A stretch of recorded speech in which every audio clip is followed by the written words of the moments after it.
I've seen many different people do my 3D waves in many different ways, but recently I was scrolling through TikTok and I came across BEK Custom Crafts, and I really liked the way she did her 3D waves. I thought it was so pretty, which absolutely inspired me to kind of think outside of the box, because the way she does it, it's a little bit more stable than how I usually do it with the aliens.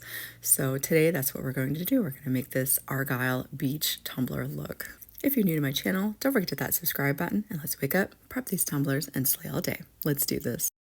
So I was going through my tumblers and I came across this one tumbler. This was like the very first laser I did, and I didn't do a good job, obviously, but the tumbler's still good, you know, and it has this nice blue coating on it that it's already pre-coated. So the first thing we're going to do is we're going to go ahead and sand it. It's still okay to use, all right? We just need to sand it and get it prepared here. And of course, after I sand it, I'm going to give it a quick wash just with regular water, nothing else, no soaps or nothing, just to get all that debris off. Now I'm going to go ahead and get my first layer of glitter applied here. I'm just going to use glitter glue to adhere my glitter down. And make sure I'm just going to coat the bottom, the rim, make sure everything is nicely coated and slick down with that glue. And the glitter I'm going to be using today is called Razzleberry. It has a really pretty like blue-green color to it, which I think makes a really great just water color. So we're going to fully load that up. I like to do, when working with glue, I like to do the bottom and then up around the rim. It seems to dry the quickest, and then I fill in the center. Once I apply that, I go ahead and push it back from around the rim, and then I come through and tap it all down. Once all tapped down, I'll just set it off to the side and let the glue fully dry. And then after that glue is fully dry, you want to come through and you want to give it a coating of epoxy over top of your raw glitter. I think I did about 20 milliliters, maybe 30 milliliters of epoxy. Let that cure, and then we're ready to move on to the next step. So let's go ahead and get our Argyle template cut out. To my surprise, Creative Fabrica actually had an Argyle template for tumblers. So they either had, you could do a tapered tumbler or a straight wall tumbler, which is obviously what I'm using. So you want to go ahead and upload that template. You want to unlock that pattern. For a 20-ounce skinny, I put in 9.25 and 8.125, and that was the perfect measurement to fit around completely for my tumbler. So I'm going to go ahead and get that cut out on a semi-permanent vinyl. After I get it cut, I'm going to go ahead and weed it. Now there is like this just a little bit of stuff in between, which obviously you could utilize and cut for pinstriping after it's all said and done, but obviously we don't need it for that today because we're doing waves. So go ahead and get it weeded. And now I'm going to go ahead and come through and remove every other row of that Argyle pattern. And I'm starting with that outside diamond there. See how it's cut in half? So we don't even have to worry about that, because by the time it wraps around, it won't even be noticeable where that seam line is. But you just want to go ahead and remove every other, so that way we can make that pattern of the beach sand in between. Now we want to go ahead and apply our transfer tape to it. Now my transfer tape is super duper sticky, so what I do is I'll cut it and then I actually lay it across my shirt to kind of help remove that stickiness, because if not, it is really hard to remove, peel back and all that once we get it down. So I just do that to help remove a little bit of the stickiness off mine. And you've ever had an issue getting a big template like this off of your mat? So what I do, so that way it doesn't curl up, is I'll flip it over completely and I'll roll the mat off of what I'm doing versus the other way around, and that will relieve it curling up and possibly getting crinkled on you. And then I'm just going to come through and remove all this little extra stuff. It just helps out so it doesn't get in our way as we're trying to roll it onto the tumbler base.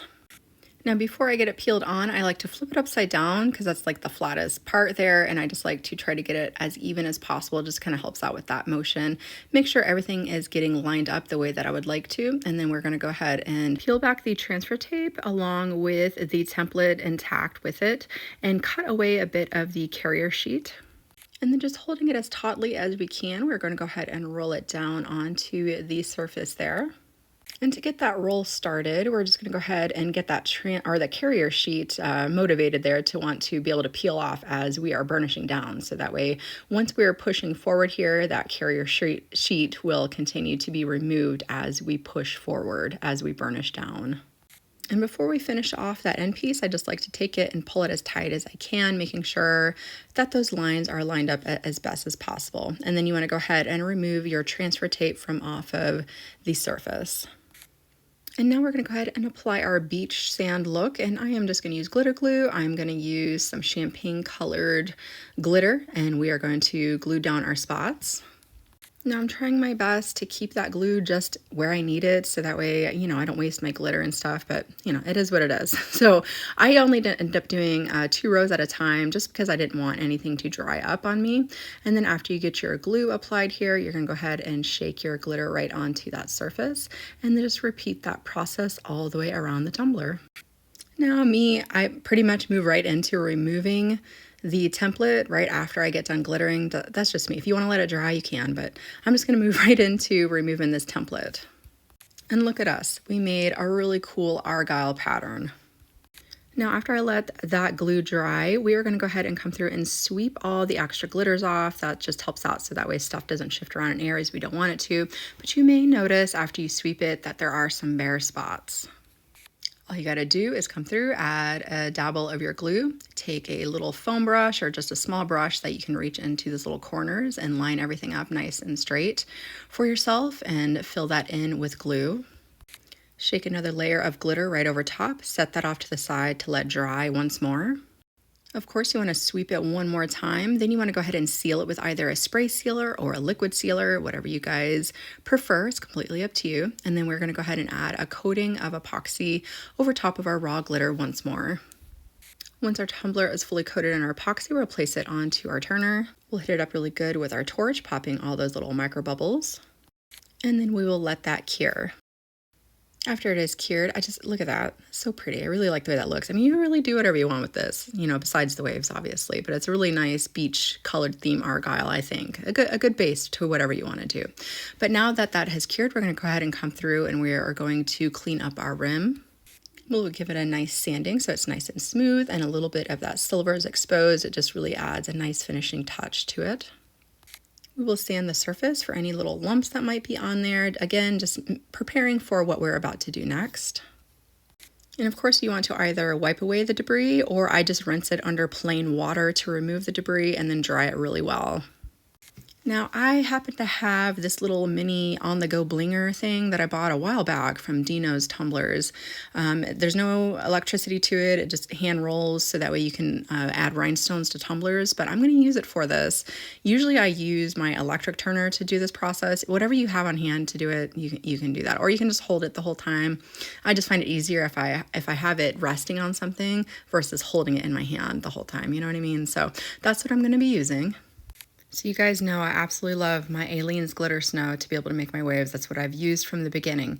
But whenever I seen BK's tumbler, like I said, I was in love, and I was like, you know what, I'm going to give this a go. What she used, because if you go onto her TikTok, she'll show you how she does it. She uses puffy paint, she uses Q-tips, and a little bit of rubbing alcohol. That's all we're going to use to be able to make these 3D waves. And you might have seen me off to the side. I was simply tapping down, making sure there's no air bubbles in the tips so that when we go to squirt this on, it doesn't explode everywhere. It still happened to me, but it helps prevent it, I guess. So we are going to be focused on the blue area. That's obviously the water area. So we see the bubbles happen. Anyways, you just keep on going. So you're just going to outline the whole blue area, just like I'm doing here. And something I really liked working with the puffy paint is it doesn't dry as fast as the Aleene's glitter snow. The glitter snow, I mean, it was like pretty much dry by the time I'd reached the bottom of the tumbler. So you really had to work fast. And if there was an area you didn't like, you had to really think about it and hurry up and wipe it off. But with this, you have a little bit more time, to come through and kind of adjust things if you want to, or if you didn't like how one of the rows looked, you come through and wipe it off and do it again if you wanted to, you know what I mean? So, and another great thing about this is you don't need a steady hand for it. You really don't. It's supposed to kind of look, jaggedy a bit, you want it as straight as you can, but other than that, look at my lines. I mean, they're not as straight as they can be. So that it's very, very beginner friendly. Anybody could do this. I think even Jeff could do this. I should make Jeff do it. Anyways. All right, we got that done there. Now we're going to go ahead and get our Q-tip. We're going to wet it up with our rubbing alcohol. And what we are going to do next is we don't want to go to the very outside of our line. I'll show you guys a little bit better here in a second. But you want to just dabble like halfway in and just pounce down. See how I'm doing? I'm just pouncing down. But just like I've showed you guys from the get-go, when we started making these 3D wave tumblers, you just want to make sure that you go straight back. You know, that's all you want. You want some uniformness with it just going straight back, just like that. So I'm going to bring it in a bit closer for you guys. You can see, again, I'm just going to make sure that my Q-tip is wet with my rubbing alcohol. And you know, at first I was like, why do we need to wet it down? You know, what do we need to wet it down for? But it really does make a difference. If it's dry, you can tell the difference. See how that first one, it almost, I don't know, it looks fluid. It looks more fluid when it goes out versus whenever it's dry, it just kind of looks, I don't know, flat. You know what I mean? So it definitely gives it a more fluid look, I think, to it for sure.